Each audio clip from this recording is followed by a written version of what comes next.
So welcome back to DecoyNoise and another episode of Am I the Antagonist? And am I the antagonist for telling my sister-in-law there's a reason she's the least favorite child? So as always, make sure you subscribe down below with the notifications on, so twice a day I get to remind you to take a nice break, relax, and watch me judge some strangers online, because no matter what's going on in the world, we hopefully make this channel just kind of a cool place to hang out. So the next post is, am I the antagonist for telling my sister-in-law she's the least favorite child for a reason? This is my first time actively posting on Reddit, so if I make mistakes, please be kind. So to understand my motivations in this story, you have to have some background information. The people in this story are me, a female 26-year-old, my husband, a male 27-year-old, and his sister, a 23-year-old female, and their parents, so my parents-in-law. So I've known my husband since we were teenagers, and since I first met him, he was incredibly kind, generous, and a modest man. To illustrate this, even though he struggled financially in university, like most of us, he never asked his parents for money. He had a crappy old, barely working phone until he had enough money to buy himself a new one, and even though they offered to buy him a new phone, etc., this is mostly due to his family struggling financially while he was growing up. His sister, however, is a polar opposite to him. With the lack of a nicer word, she's the epitome of spoiled brat. While my husband was working hard to help around the house and get good grades, my sister-in-law refused to do any chores whatsoever. She always threw fits to get what she wanted. Even as a grown-up, she would literally slam doors and cry if her parents didn't buy her the newest iPhone or gave her money for new clothes.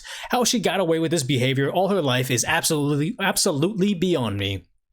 Now fast forward to about a week ago, my husband and I recently moved into our first home, which we are incredibly excited about. As a housewarming gift, my parents-in-law gave us a beautiful antique rocking chair that belonged to my husband's late grandfather. My husband was especially touched by this because he has many fond childhood memories connected to that rocking chair. As soon as my sister-in-law found out about this, she called to ask my husband if she could have the chair instead. He gave her a firm no and thought that was it. The next day, however, she turned up in person and threw a classic fit. She was crying about how my husband only got the chair because he's their parents' favorite child, and how that it's so unfair, that how he needs to go protect her against that. And at this point, I admit, I just lost it. I told her that this had nothing to do with favoritism, but just with the fact that her brother is a homeowner now, and while she still lives in her childhood bedroom, getting her parents to pay for everything for her. That my husband worked his butt off to get where he is today, and all she did is demand people work for her. And if my husband was a favorite child, I would completely understand it if she had always showed us such awful behavior.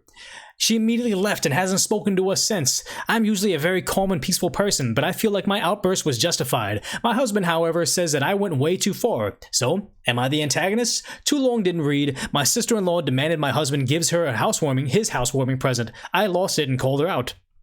So as always, we read the story, we take it over to Decoy Court, where I give you my knee-jerk reaction to this situation, then we read over some top comments and controversial comments, but I guess we'll just go ahead and go to the story, which is, the word of the day has gotta be better late than never, which, hey, sister-in-law never grew out of the idea that temper tantrums aren't a way to get, what you want. They're not a negotiating tool. So exhibit A is, I see how it's important to illustrate why the husband received the chair and why they may or may not be the favorite kid, but the real problem is, why is a 23-year-old doing those things when they don't get their way, like crying and stamping their feet and shouting injustice while she's, not getting the chair? If you've made it to 23 and still act like a little kid in a toy store, I think it's time someone finally teaches you that's not the way the world works, Yes. Exhibit B would be, this is, am I the antagonist? Not, am I justified? Am I right? It's just, was I mean when I could have been nicer? And in this scenario, is it OP's place to teach a sister a lesson? Yeah, probably not, but it's a sister that brought this one, they brought in OP. The idea that, the sister received the answer from the husband. He said no, and now OP's trying to, now the sister's trying to reach out to anybody that would listen. So now that that the sister knows that OP doesn't listen to temper tantrums, and they now know they can move on. Like, they're not getting anywhere with the crying and screaming at both of them. So I'm gonna go ahead and say not the antagonist, because yes, could OP have been nicer about the situation? Yeah, but it's not like she went out there seeking trouble. I'd say this was more like self-defense than anything. If she sat there and said, oh wow, yeah, they did wrong you, and that sucks how the world victimizes you for your actions and consequences for your life choices, how dare they scapegoat you for things that you did? Like, no, if she didn't do this and lash out, this would have been going on for far longer. So I really believe that she probably did the best thing for both the sister and herself. So do the best thing for you and subscribe down below with the notifications on so you get to hear me ramble about these situations. Hopefully this is, all rational thought, but as always, I'm open to whatever you guys think. If you can tell me that I'm wrong and make me believe it, I'm all for giving you that Decoy coin down below. We'll take a brief break right now to give you guys an opportunity to give me your feedback, because I like to hear the feedback that we give once we see the story. Then we read the top and controversial comments, because oftentimes those can change our minds and make us look like idiots, but I'm okay with looking like an idiot because, I'll learn to better my ways. But the top reply was something that he got that flame emoji again, saying, "Your husband thinking you went too far is exactly why the sister-in-law keeps her BS up. I'm sure her parents would have the same attitude, but holy crap, she's a big yikes. Absolutely not the antagonist." And this actually brings up a good point right there. The idea that the husband's saying, like, hey, no, don't lash out on her when she makes a temper tantrum. That's not doing the sister-in-law any favors. And the idea that that's why she keeps that BS up is if the parents are enabling her and the husband's enabling her, why would she ever change her life? Why would she ever go around thinking that she's wrong if no one's ever telling her that she's wrong, if it's ever not working? I'm sure if she's crying and screaming, goes home and says, I want the chair, and instead of teaching them a lesson saying, throwing a temper tantrum is no way that adults go about this situation, she's probably going to get some consolation prize. Okay, we'll give you money for clothes. Okay, I don't want you to cry and feel like there's injustice here. So here, let me give you something to satiate your need to have that chair. And you're right for throwing that temper tantrum. So this is probably a big yikes all around. But the next reply is saying, them quoting that first comment saying, "This right here, sister-in-law is upset someone called her out on her BS. She never learned that temper tantrums aren't acceptable because everyone keeps caving into her once." So as always, I try to just read the story, kind of give you my feedback and not read any of the top comments, but I always do feel vindicated when some of the top comments are exactly what I'm saying as well, because we're all on that same wavelength. Early on in the channel, I used to think that this would be the ultimate Turing test where, yes, I'm stuttering and kind of like not reading some words correctly, but maybe I'm so sick of all those Reddit robot readers that I just made a deep fake version of myself and try to make it look a little bit too human, but also just having only that Reddit hive mind thoughts on this channel. So maybe you're watching a robot and you just don't know it yet. Maybe we finally perfected the human element of all this, of AI. But let's go ahead and get to the next comment before I give myself a panic attack. So they quoted the idea that the husband said they were going too far, and they go to write saying, "Not the antagonist. Your sister-in-law went too far by turning up at your door and throwing a tantrum over a chair," which is very true. The next top reply was, "Not the antagonist. How entitled can you be that you have to ask for a gift that was given to someone else? If there was a particular sentimental reason that she had a stronger connection to it, maybe that would be a way to explain it, but she seems mad that she didn't get something for once." And this is the idea that when you have, like, young kids and they're like brother and sister on their brother's birthday, sometimes you just give the sister a gift too, just to make them feel like they're not on one. We're not playing favorites. We don't want you to feel bad about their birthday. But this is beyond like toddlers being jealous of somebody else's birthday. This is adults saying, hey, there's a chair that's sentimental to him. Why do you? It's not fair. It's not fair. The world isn't fair. You can't just stamp your feet and cry because injustice. Like, that's what's going to happen in life. But let's go ahead and read the next reply over here saying, "Not the antagonist. How entitled can you be that you have to ask for..." Wait, no, I'm reading the same post again. So the next reply was, "Not the antagonist. Your husband may feel you went too far, but it doesn't seem anyone else has ever gone that far with her to begin with. She doesn't come off as someone who holds value in what she has to begin with. There's a reason the gift was passed down to him, and as his sister, she should feel happy that the gift is in as good hands as his." And that's the idea. She can't see the world from any other perspective as her own, and what's happening to her and the justice to her. Like, the idea that, OP never sat down and, like, stamped his feet and cried that she got new clothes or a new phone or something. They just quietly went to work with their head down, like, okay, I'm just trying to get my stuff done. This is not exactly overlapping, but it does remind me of the people that can be in an office building, work the same job as their neighbor and be totally fine with their salary, but once they find out that, oh, I'm only making 80K, but they're making 95K, and they get super upset and mad and the world's unjust and they just get angry about the situation. But it's like, if your 80K was okay in the first place, what? Nothing's changed. Nothing's changed that your neighbor gets paid more. Don't work yourself up about it. Why you're angry? Why do you get the free time to get angry about their salary? Yes, there's injustice there, but that's the way the world is. And yes, it sucks, but it only hurts you if you have that personality where you just find things to be upset about because you were happy in the first place. But let's go ahead and read the next top reply saying, Not the antagonist. Sister-in-law already lowered the bar by showing up at your house to throw a tantrum like a toddler, even though she's a grown woman. Plus, you called her out on her behavior that she has been doing. You didn't exaggerate or lie, you gave the truth.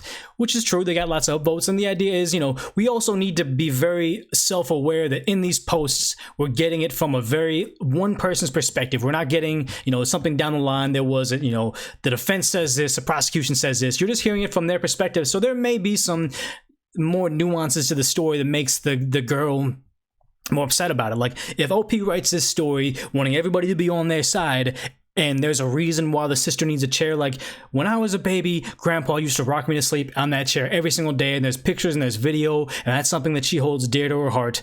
And the grandfather passed away recently, and she really wanted the chair, and all of a sudden, favorite brother that's getting a house and they feel insecure about their situation, they're getting childhood chair, and she's being super upset. I doubt OP is going to write that section in the story because it just weakens their argument, makes them look bad, and subjects them to criticism online. Nobody wants that. So I could see why they would say this is a bad thing. You're the antagonist for doing it. But as always, top comments are for perspective. Controversial comments are for entertainment mostly, but maybe we're going to get some people defending the sister-in-law, which somebody is over here. So the first person in controversial wants to support the sister-in-law by saying, I'm surprised by these responses. I think you're the antagonist. You overstep greatly by getting involved in your sister-in-law's drama. Whether or not you think she's a brat, you should keep your opinions about your husband's family to yourself unless directly asked. It seems like your husband is handling it just fine, and if it bothered you so much, you should have just exited the situation instead of lashing out on her. All you have done is undermining your husband and added tension to his family relationships. It's not like he was caving and offering her the chair. The only thing you accomplished was creating bad blood. Good job. So as always, this is, am I the antagonist? Not am I right? Am I justified? And I think they did a good job at encapsulating the idea that all you did is cause drama and the husband was taking care of the situation. Like, having somebody hate you, whether you're right or wrong, doesn't really justify the whole situation. And the idea that maybe that's just the way they handle the sister and he just wants to keep the peace, doesn't want to bother about messing up Thanksgiving and messing up Christmas. And when he visits his parents, he's just going to catch flack because, oh, now sister thinks that your new wife is a jerk, so now we have all these problems. And I get the idea that now you just made it harder for husband to keep the peace. But I also do get the other end of that story where it's just, hey, if we let this go on, we're inviting that trouble in our house. And it seems that, maybe I'm not reading the story correctly, that sister-in-law showed up, after she heard no, then she showed up to cry and scream and throw the tantrum. And she's like, no, not in my house. It's not like this OP wasn't involved in the situation and all of a sudden she stepped in. It's like, no, she came to her home to stamp her feet and cry and shout injustice and try to make her husband look like the bad guy. I see why she probably had to speak up, but the idea is, yeah, he's trying to keep the peace, so you're making it harder on your husband. I could see why some people would think that OP is the antagonist, but let's go ahead and read on. This person says, everyone sucks here. His sister didn't get that way alone. The family held her to a different standard and taught her over time the tantrums got what she wanted. And rather than let your husband take point and on his own family or firmly ask her to leave, you exploded and escalated an already bad situation. Now, this is a valid perspective on the situation. They got negative votes, but the idea is, yes, you probably made life harder on everybody when it could have been easier. And just the idea that it's really not her place to teach the sister a lesson, probably isn't. But if there was ever going to be anybody that's going to finally put their foot down and teach her that she can't do that, and the brother's not having it, the family's not having it, it's got to come probably from a third party because nobody in the family is willing to actually put their foot down on her and tell her, hey, this is not how adults express themselves. You need to grow up. So I'm getting a little, this is gray area. This is great. There's good and bad on the situation because I can see it from both perspectives. I'm still not changing my response on you're not the antagonist because I feel like it needed to be done. But I do see if I was married, if I had, my sister and I was married to a girl and me and my sister just have bickering and it's just easier to let her, burn out her jets and just get it all out, and I'm mature enough to let her yell at me. I'm like, okay, I understand. Okay, yeah, you're still not getting my Funko Pop. No, I know this is an heirloom, but you're not getting it. And then this is the way I deal with her because she's just unreasonable. And then my wife comes in and says, well, you're the B word, and I hate you, and you're spoiled, and nobody likes you. I'd probably be like, yo, chill, shut up. Like, this is making it worse right now. I could see why you wouldn't want that in your life, but I do take empathy for OP over anybody else in the situation. So the next reply was, "This is such a horrible situation because you obviously love your husband very much and understand how hard he's worked. However, you're the antagonist. Your husband is right and you went too far. Sounds like your husband was putting his foot down with his sister already and you were just sick of her behavior towards him, which is fair, but still not your place to throw a fit." And they got upvotes a little bit, and the next reply saying, "I'd agree with you, except sister-in-law went to her home and threw a tantrum, demanding the chair to be given to her immediately. Showing up to someone else's home and saying, 'This is mine, give it to me now,' is beyond rude and entitled. There was no discussion, no compromise, just a grown toddler demanding they get their housewarming present over to her because she deserved it more." OP says she's been with her husband for 10 years and that she's pulled similar stunts like this in the past, even going as far to cause a scene at their wedding.